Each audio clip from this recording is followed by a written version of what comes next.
ये कहानी एक ऐसे शख्स की जिसके ऊपर जिम्मेदारी थी गुनहगारों से लड़ने की, जिसने अपने पुलिसिया करियर में 100 से ज्यादा गैंगस्टर को अपनी गोलियों से ढेर किया, जिसने सैकड़ों कथित अपराधियों को सलाखों के पीछे भेजा, जिसने अंडरवर्ल्ड डॉन दाऊद इब्राहिम के भाई इकबाल कासकर को हवालात की हवा खिलाई। लेकिन वही अधिकारी आज खुद कानून की नजर में अपराधी बन गया और उसे बॉम्बे कोर्ट ने उम्र कैद की सजा सुनाई। बात कर रही हूँ प्रदीप शर्मा की। प्रदीप शर्मा मुंबई पुलिस का एक जाना माना नाम है, एक जाना माना चेहरा है। 90 के दशक में मुंबई शहर में जो एनकाउंटर होते थे जिनमें के पुलिस गैंगस्टर को मारती थी, ऐसे एनकाउंटर स्पेशलिस्ट अधिकारी के तौर पर प्रदीप शर्मा की पहचान हुआ करती थी।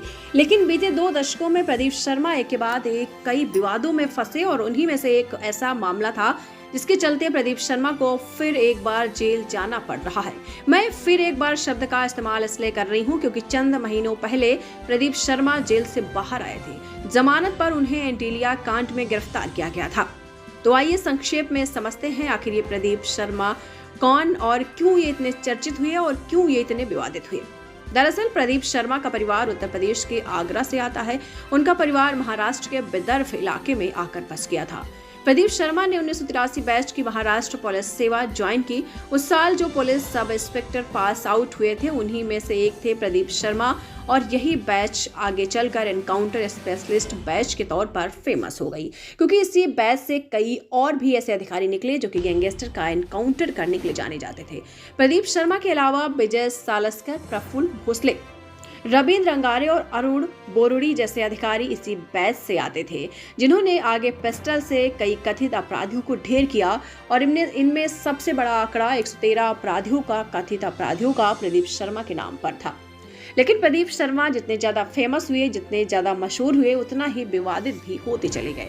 साल 2006 नवंबर में उन पर आरोप लगा कि उन्होंने राम नारायण गुप्ता नाम के एक शख्स की हत्या कर दी और उसे एक एनकाउंटर की वक्त शर्त देने की कोशिश की। ये बताने की कोशिश की कि गुप्ता एक अंडरवर्ल्ड गिरोह छोटा राजन के गिरोह के लिए काम करता था और जब उसको पकड़ने के लिए शर्मा और उनकी टीम पहुंची तो उसने पुलिस पर फायरिंग की और जवाबी कार्रवाई में वो मारा गया।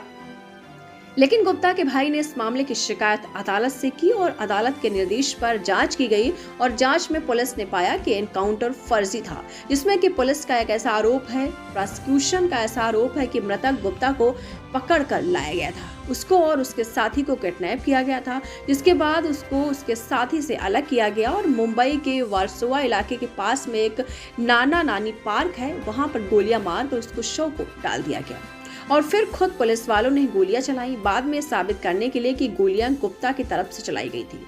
उस मामले की जब जांच हुई तो प्रदीप शर्मा समेत उनकी जांच में जितने भी पुलिस अधिकारी थे सबको गिरफ्तार कर लिया गया।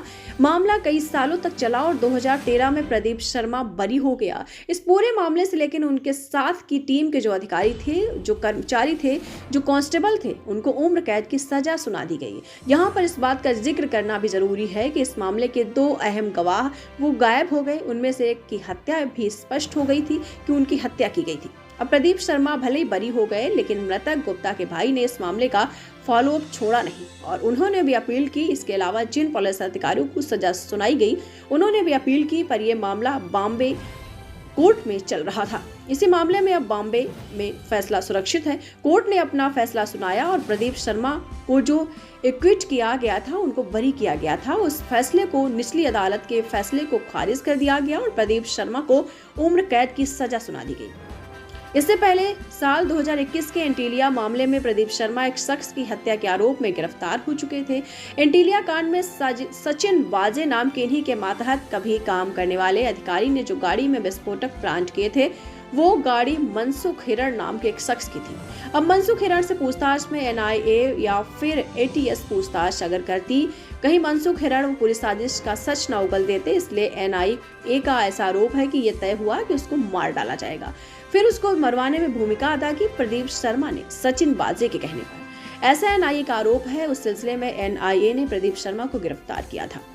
अच्छा, इस बीच अपनी गिरफ्तारी से पहले एंटीलिया मामले में अपनी गिरफ्तारी से पहले प्रदीप शर्मा ने एक राजनीतिक पार्टी शिवसेना भी ज्वाइन कर ली थी। अविभाजित शिवसेना तब बगावत नहीं हुई थी और साल 2019 में उन्होंने वसई इलाके में शिवसेना के टिकट पर चुनाव भी लड़ा था और वो चुनाव हार गए थे।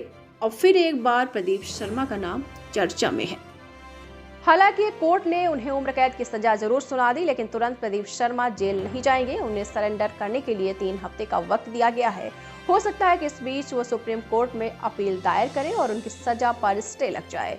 जो भी होगा जानना दिलचस्प होगा, उस पर हमारी नजर बनी रहेगी। आप जुड़े रहें FSE न्यूज के साथ। तब तक के लिए नमस्कार। तो हमारे साथ देखते रहिए फाइट अगेंस्ट क्रिमिनल चैनल और पढ़ते रहिए fight against criminal daily newspaper. आज की खबर में बस इतना ही। वीडियो को लाइक करें और चैनल को सब्सक्राइब कर ले, जिससे आने वाली वीडियो की नोटिफिकेशन आपको मिलती रहे।